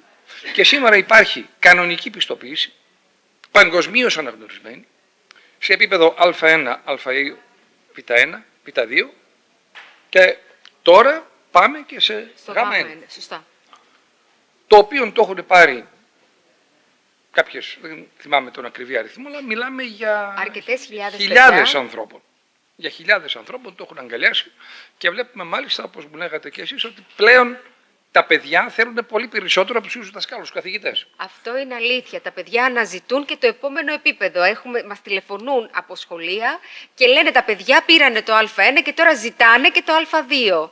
Και για μένα αυτό είναι πάρα πολύ ενθαρρυντικό και βλέπω το πώς μπορεί τελικά η γλώσσα όταν δίδεται στα παιδιά από την αρχή, από το ξεκίνημα. Και όχι μέσα από πολύπλοκα και δύσκολα κείμενα και σίγουρα κείμενα τα οποία δεν είναι συναφή προς την δική τους ζωή, προς την δική τους καθημερινότητα. Είδαμε πριν την κυρία Ντίκη, η οποία έλεγε ότι τα κείμενα αυτά που βρήκαμε, ο τρόπος με τον οποίο μάθαιναν αρχαία ελληνικά οι Ρωμαίοι στην αρχαιότητα, ήταν με κείμενα τα οποία ήταν σχετικά, δηλαδή ξεκινούσαν με διαλόγους, με κείμενα καθημερινά, τα οποία ήταν σχετικά με τη ζωή του παιδιού. Δηλαδή το παιδί μπορούσε να νιώσει, να καταλάβει τον διάλογο, γιατί έβαζε μέσα και τη δική του την προσωπική εμπειρία. Έτσι ακριβώς γίνεται και με την πιστοποίηση. Ξεκινάμε με το επίπεδο Α1, με απλές λέξεις, απλές φράσεις, απλούς διαλόγους. Συνεχίζουμε στο Α2 με λίγο πιο απαιτητική γραμματική και βεβαίως μετά στο Β1 και στο Β2 που συμβαδίζει με τις υπόλοιπες γλώσσες οι οποίες πιστοποιούνται, που πλέον έχουμε την ανάγνωση και την κατανόηση αρχαίων κειμένων και τις επιλογές των παιδιών για να δούμε σε ποιες ερωτήσεις, σε ποιες ασκήσεις μπορούν να ανταποκριθούν καλύτερα. Αλλά το όραμα το δικό σας για την πιστοποίηση αυτή, ποιο είναι, τι σας οδήγησε να δημιουργήσετε αυτή την πιστοποίηση και τι περιμένετε από αυτό, τι θέλετε να προσφέρετε? Ξέρετε, είμαι Κωνσταντινοπολίτης. Μάλιστα. Γεννήθηκα, μεγάλωσα, σπούδασα στην Κωνσταντινούπολη και τότε στο περιβάλλον το τότε εκεί, που εκείνη την εποχή δεν ήταν τόσο φιλικό όσο είναι σήμερα, εμείς μαθαίναμε πολύ καλά ελληνικά. Ναι.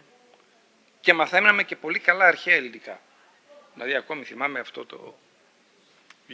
του Γεωργίου Ζούκη, Μάλιστα, το αναγνωστικό. πρώτη γυμνασίου, δευτέρα γυμνασίου και όλα αυτά τα σχετικά. Λοιπόν, και όπως και να το κάνουμε, η ελληνική γλώσσα, η γλώσσα μας είναι πολύ ουσιαστικό στοιχείο του πολιτισμού μας. Της ταυτότητάς μας, της Και ίδιας. είναι κομμάτι της ήπιας ισχύως της Ελλάδος. Εμείς τώρα είμαστε ένας οργανισμός ο οποίος δραστηριοποιείται σε πάνω από 200 χώρες. Και έχουμε τα αγγλικά, τα οποία είμαστε σε 120-130 χώρες και κάποια άλλα πλαίσια, το ITIL, το Πριστού κλπ. Και βλέπουμε τι γίνεται με την βρετανική ήπια ισχύ.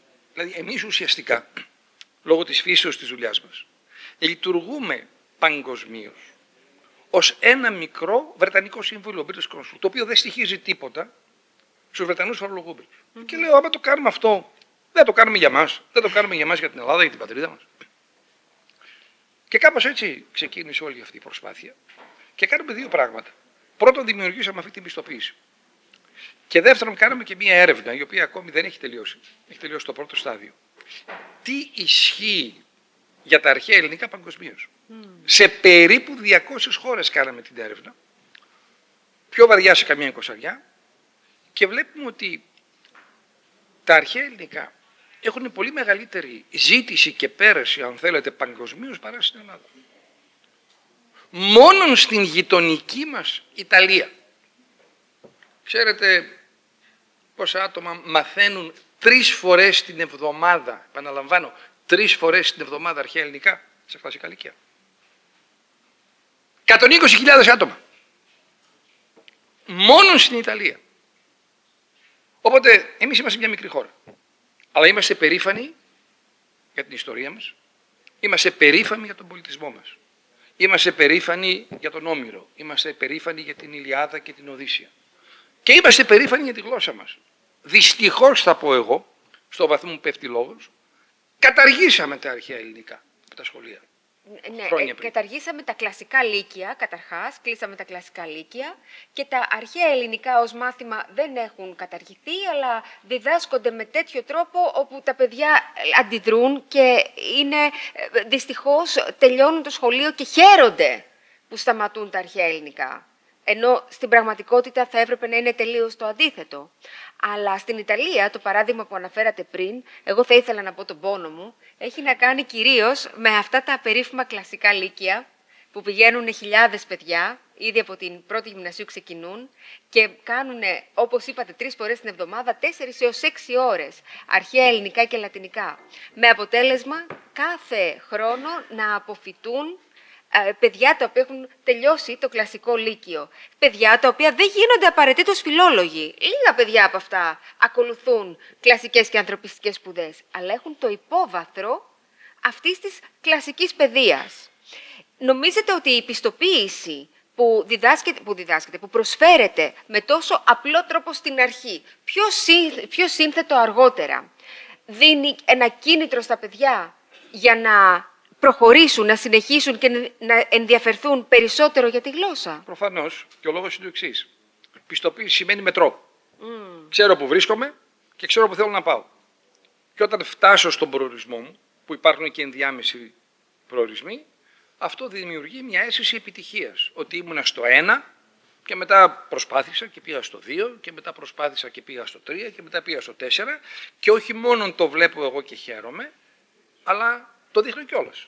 Είναι και κάτι το οποίο μπορώ να το επικαλούμε στους φίλους μου, στην παρέα μου. Και στα ξένα πανεπιστήμια δεν είναι μόνο στους φίλους μου και στην παρέα μου, γιατί εμείς έχουμε παιδιά τα οποία έχουν πια τελειώσει το σχολείο και πηγαίνουν στο εξωτερικό για να σπουδάσουν ένα αντικείμενο και μέσα στο φάκελο που καταθέτουν, που έχουν το απολυτήριο του Λυκείου, που έχουν τα διάφορα πιστοποιητικά που ζητούν τα ξένα πανεπιστήμια από κάποιο άθλημα που μπορεί να κάνουν τα παιδιά, από κάποιο όργανο που μπορεί να παίζουν, τα πανεπιστήμια πια δεν θέλουν να γράψει το βιογραφικό σου «ξέρω πιάνο», αλλά ποια τάξη του πιάνου έχω τελειώσει με πιστοποίηση, με ένα χαρτί, ένα δίπλωμα που να αποδεικνύει.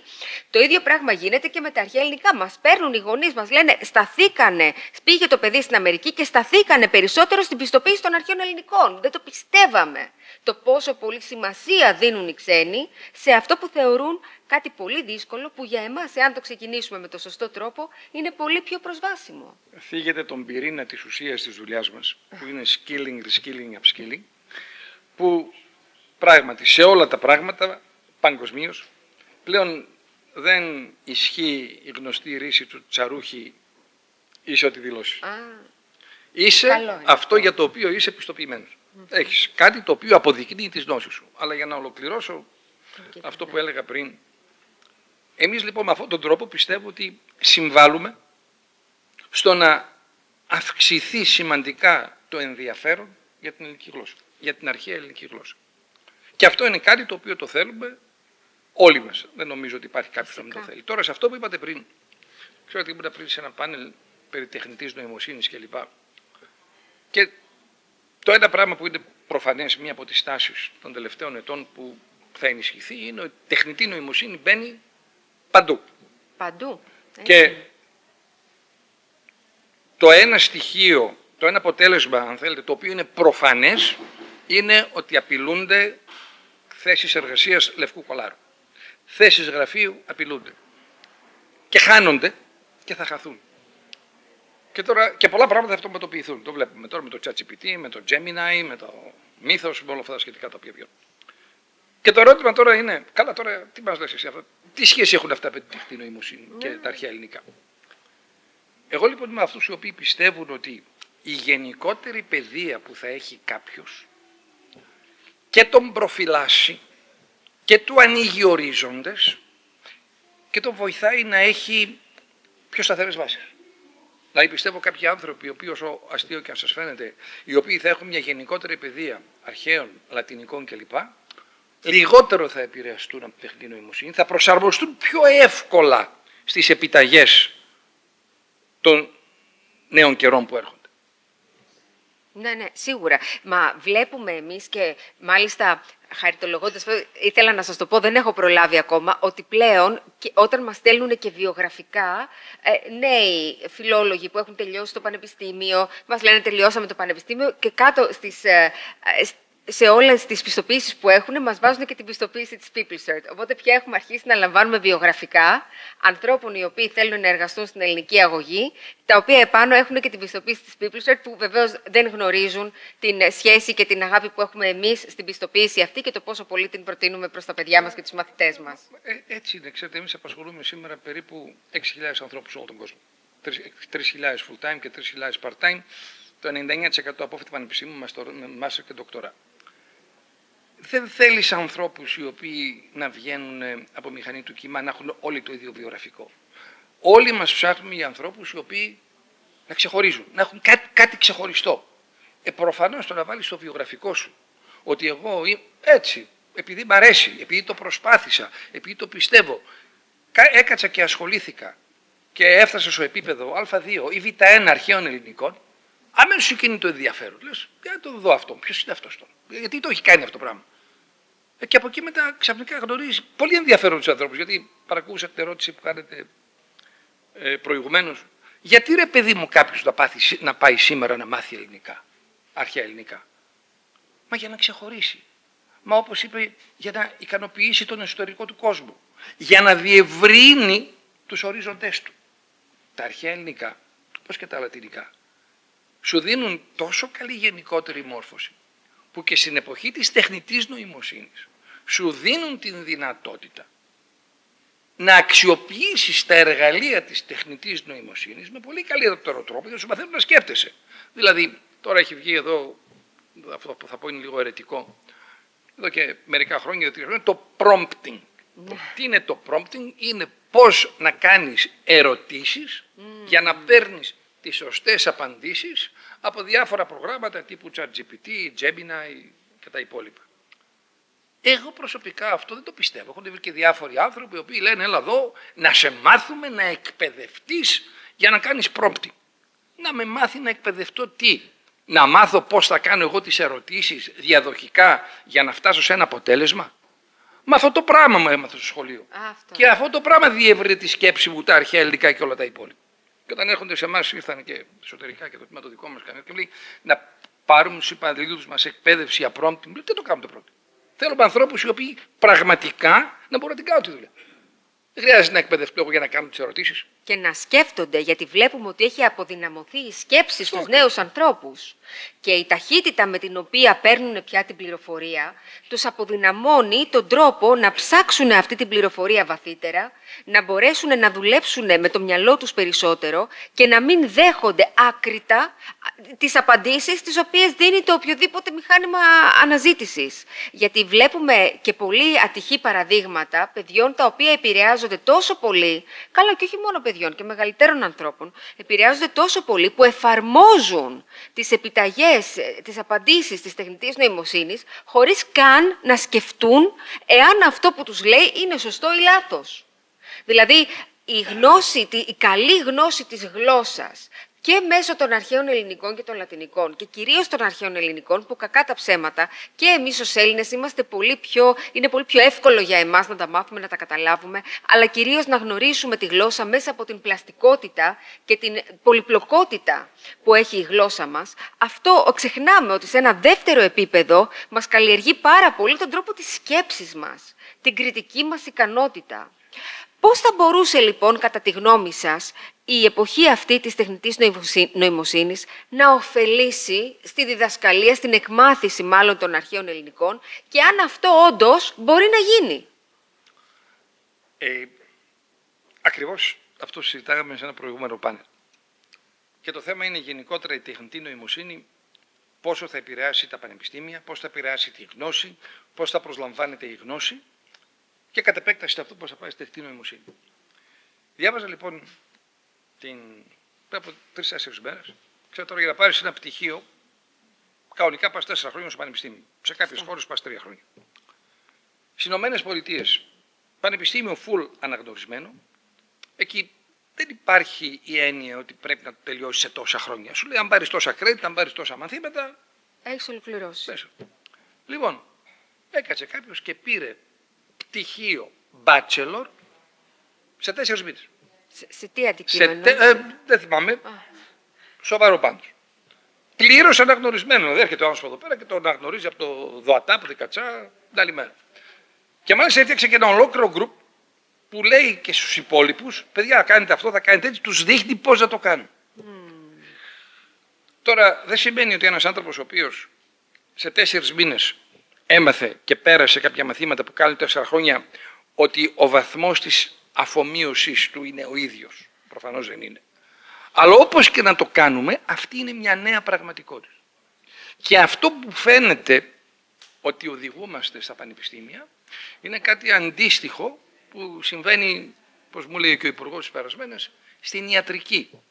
Όπως πάμε στην εξατομικευμένη πλέον ιατρική. Δηλαδή παλιά τη λέγαμε η χολυστερίνη, τώρα λέει αν είναι σωστά πρέπει να είσαι από 180 μέχρι 220, τα νούμερα τυχαία δεν τα θυμάμαι ακριβώς. Και σου λέει τώρα εμείς εσένα που σου κάναμε όλα τα τεστ και τα είδαμε και ακριβώς και τα ένα και τα άλλο, εσύ δεν πρέπει να είσαι μεταξύ 180 και 220, για σένα πρέπει να είσαι μεταξύ 193 και 198. Κάτι αντίστοιχο πηγαίνει να γίνει και στην παιδεία. Αρχίζει να γίνεται η εξατομικευμένη παιδεία ανάλογα με το ρυθμό που μπορεί να αφομοιώσει ο καθένας, που προφανώς συνιστά πολύ μεγάλη ανατροπή στο εκπαιδευτικό σύστημα. Και αυτό που είναι σίγουρο είναι θα μαθαίνουμε πολύ πιο εύκολα, πολύ πιο γρήγορα με τη χρήση νέων εργαλείων. Αυτό είναι μονόδρομος. Εάν το πάρουμε λοιπόν το ίδιο πράγμα και το εφαρμόσουμε στα αρχαία ελληνικά, τα επίπεδα πάλι α1, α2, β1, β2, γ1, γ2 θα παραμείνουν τα ίδια, αλλά αντί να χρειάζεσαι κατά μέσο όρο 200 ώρες διδασκαλίας και 200 ώρες πρακτικής, περίπου χοντρά, ας πούμε ότι τόσο είναι για να πας από το ένα επίπεδο στο άλλο, θα χρειάζεσαι μισές, θα χρειάζεσαι λιγότερες. Αυτό τι καλό μας δίνει? Μας δίνει τη δυνατότητα να μπορέσουμε να μάθουμε και να αφομοιώσουμε έννοιες, σκέψεις, τρόπο σκέψης των αρχαίων ελληνικών, πολύ πιο σύντομα. Ναι, Πιο αλλά εύκολα, ναι, όπου το όφελος θα είναι πολύ μεγαλύτερο. Ναι, αλλά στην ιατρική, τώρα εγώ θα κάνω λίγο και το δικηγόρο του διαβόλου. Στην ιατρική, τώρα θέλεις έναν άνθρωπο που να έχει περάσει 10 χρόνια στο πανεπιστήμιο και άλλα 10 χρόνια στα χειρουργεία. Τώρα πάει να σε χειρουργήσει κάποιο που έχει πάρει το πτυχίο σε 4 μήνες και έχει βγάλει το σχολείο σε άλλους 6, δεν θα κάτσει να σε χειρουργήσει. Άλλα το χειρουργείο. Για το χειρουργείο τώρα υπάρχουν. Μπορεί να έχει πολύ μεγάλη συζήτηση, είναι και ο Υπουργός εδώ. Αλλά λέγεται. Θέλεις και την εμπειρία, δηλαδή, αυτό θέλω να πω. Αλλά στο θέμα της διάγνωσης, κάτι το οποίο λέγεται είναι ότι το ποσοστό σωστής διάγνωσης από τους γιατρούς είναι περίπου στο 85%, ενώ το ποσοστό, και σταθερό, ενώ το ποσοστό σωστής διάγνωσης από την τεχνητή νοημοσύνη είναι 92% και ανεβαίνει. Ωραία, να μην μπούμε σε αυτό το debate, αλλά εγώ σας λέω τώρα τι γίνεται παγκοσμίως. Είναι άλλο πάνελ αυτό. Είναι άλλο πάνελ αυτό. Αυτό που θέλω να καταλήξω όμως είναι τα εργαλεία τα οποία υπάρχουν και η τεχνητή νοημοσύνη αλλάζουν τον κόσμο. Ναι. Και το αλλάζουν με έναν τέτοιο τρόπο όπου η κατανόηση, η απόκτηση, η κατανόηση της γνώσης θα γίνεται πιο εύκολα, πιο βατά. Και σε ένα τομέα σαν τα αρχαία ελληνικά, που αυτό το πράγμα θεωρείται και θεωρείται ακόμη σχετικά δύσκολο, όπως και να το κάνουμε το διευκολύνει και αυτό ανοίγει περισσότερες δυνατότητες. Το οποίο σε αυτό συμφωνήσουμε όλοι. Μα φυσικά, είπατε προηγουμένως, αναφέρατε την εξατομικευμένη μάθηση και την Αμερική. Και πριν από λίγο καιρό διάβαζα για ένα σχολείο στην Αμερική που πλέον έχει εξαπλωθεί σε όλη την Αμερική εδώ και τα τελευταία 10 χρόνια, που διαφημίζει ότι διδάσκει εξατομικευμένα τους μαθητές, όπως έκανε ο Σοκράτης στον Πλάτωνα, ο Πλάτων στον Αριστοτέλη, ο Αριστοτέλης στον Μέγα Αλέξανδρο, το λέει ακριβώς έτσι. Και τι κάνουνε, τα παιδιά έχουν από μία ηλικία και έπειτα, μαθαίνουν τα academics, τη γλώσσα, την ιστορία, τα μαθηματικά, κάνουν μάθημα 2 ώρες την ημέρα από τον υπολογιστή, με ένα εξατομικευμένο πρόγραμμα, αναλόγως με το πόσο γρήγορα μαθαίνει ένα παιδί ή πόσο χρόνο θέλει για να μάθει και με ποιον τρόπο μαθαίνει. Μαθαίνουν, κάνουν τα academics 2 ώρες και την υπόλοιπη ώρα στο σχολείο τα παιδιά βγαίνουν έξω, κάνουν αθλητισμό, κάνουν μουσική, κάνουν φιλοσοφία, κάνουν συζητήσεις, κάνουν τέτοια πράγματα τα οποία τα εξελίσσει ως ανθρώπους. Και στο τέλος έχουν μετρήσει από τις εξετάσεις που δίνουν τα παιδιά για να μπουν στα πανεπιστήμια ότι έχουν πάρα πολύ καλά αποτελέσματα, μπαίνουν σε Ivy League πανεπιστήμια, γνωρίζουν τη ζωή, γνωρίζουν την αγορά ήδη μέσα από το σχολείο και το σημαντικότερο για μένα, σε ψηφοφορίες που κάνουν στα παιδιά τα ίδια μέσα στο σχολείο, τα παιδιά δεν θέλουν καν να φύγουν το καλοκαίρι. Θέλουν να παραμείνουν στο σχολείο, ψηφίσανε πριν από λίγο καιρό να παραμείνει το σχολείο τους ανοιχτό και το καλοκαίρι για να συνεχίσουν να πηγαίνουν και να μαθαίνουν το κάθε ένα με τον τρόπο που μπορεί. Γιατί τα παιδιά θέλουν να μαθαίνουν, είναι ανοιχτά στη μάθηση, τους αρέσει να μαθαίνουν καινούρια πράγματα, αρκεί ο τρόπος με τον οποίο τα διδάσκονται να είναι αρκετά ελκυστικός και συνεπής με αυτό που οι ίδιοι θέλουν να κάνουν στη ζωή τους. Μα αν κάναμε αυτή τη συζήτηση 10 χρόνια πριν, όλα αυτά που λέμε δεν θα υπήρχε. Εμείς είμαστε εδώ, ερχόμαστε στο φόρουμ των Δελφών κάθε χρόνο. Ως People's είμαστε από τους σταθερούς χορηγούς. Ήταν εντελώς διαφορετικά τα πράγματα 10 χρόνια πριν. Δεν υπήρχε το teleworking. Δεν υπήρχε η τηλεδιδασκαλία. Σήμερα αυτό είναι στην καθημερινότητα. Σήμερα μπορείτε εσείς, δια της ελληνικής αγωγής, να διδάξετε άπτεστα αρχαία ελληνικά σε όλα τα παιδιά του κόσμου. Αλήθεια. Και έχουμε πολλούς μαθητές και στο αυτό εξωτερικό. δεν υπήρχε παλιά. Αυτή είναι μια τεράστια δυνατότητα τεχνολογίας, η οποία μόνον θα αυξηθεί, δεν θα μειωθεί περαιτέρω. Γι' αυτό και πιστεύω ότι, ξαναγυρίζοντας από εκεί που ξεκινήσαμε, εμείς ως μια χώρα μικρή, που θέλουμε να προβάλλουμε τον πολιτισμό μας και τη γλώσσα μας παγκοσμίως, τα αρχαία ελληνικά είναι ένα εξαιρετικό εργαλείο. Δεν θα ξεχάσω ποτέ αυτό που σαν μαθητής διάβασα για πρώτη φορά, τις 2 ομιλίες του Ξενοφόντα Ζολότα, που ήταν η μία στην Παγκόσμια Τράπεζα και η άλλη στο Διεθνές Νομισματικό Ταμείο, 100% αγγλικά και με 100% μόνον ελληνικές λέξεις. Αυτό το πράγμα, το οποίο σήμερα το ξέρουν πολλοί, το προβάλλουμε παγκοσμίως, πρέπει να το πάρουμε εμείς σαν παράδειγμα, να το μεγιστοποιήσουμε στην σημερινή πραγματικότητα. Στην ιατρική, το 70% διάβαζα κάπου των όρων, των ιατρικών όρων, είναι ελληνικές λέξεις. Να το μεγιστοποιήσουμε, ούτως ώστε και σαν χώρα και σαν πολιτισμούς να έχουμε τα σχετικά ωφέλη. Και όπως μας είπαν και οι καθηγητές μας πριν, για εμάς τους Έλληνες είναι πολύ πιο εύκολο να προσεγγίσουμε τα αρχαία ελληνικά, γιατί το μεγαλύτερο ποσοστό των αρχαίων λέξεων υπάρχουν και στα νέα ελληνικά.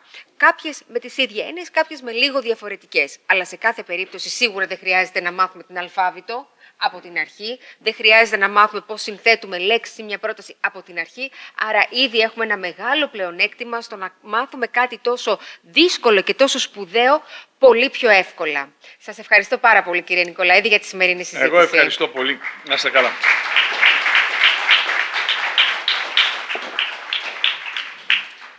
Από τις πρακτικές της διδασκαλίας στην αρχαιότητα έως τη διαμόρφωση της ευρωπαϊκής πνευματικής παράδοσης, όπως μας παρουσίασαν οι καθηγητές μας πριν, και από τις σύγχρονες παιδαγωγικές προσεγγίσεις έως τις εφαρμογές της τεχνολογίας και της τεχνητής νοημοσύνης, προκύπτει μια ενιαία εικόνα συνέχειας και εξέλιξης. Στην αρχαιότητα η γλώσσα μας συνδεόταν με τη σκέψη και η σκέψη με την κρίση.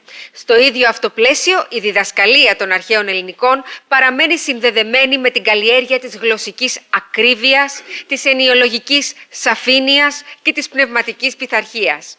Και ίσως αυτό αποτελεί μια ευθύνη για εμάς σήμερα, να βοηθήσουμε ώστε να εξυγχρονιστεί ο τρόπος με τον οποίο διδάσκεται, να γίνει η γλώσσα μας πιο φιλική και προσιτή στα παιδιά, να τη γνωρίσουν με χαρά και ενδιαφέρον, να απολαμβάνουν την ανάγνωση των κειμένων και σύν το χρόνο να συνειδητοποιήσουν τη σπουδαιότητα και την αξία αυτής της παγκόσμιας κληρονομιάς, το κτήμα εσαΐ της ανθρώπης. Σας ευχαριστώ θερμά όλους εσάς που ήσασταν σήμερα κοντά μας.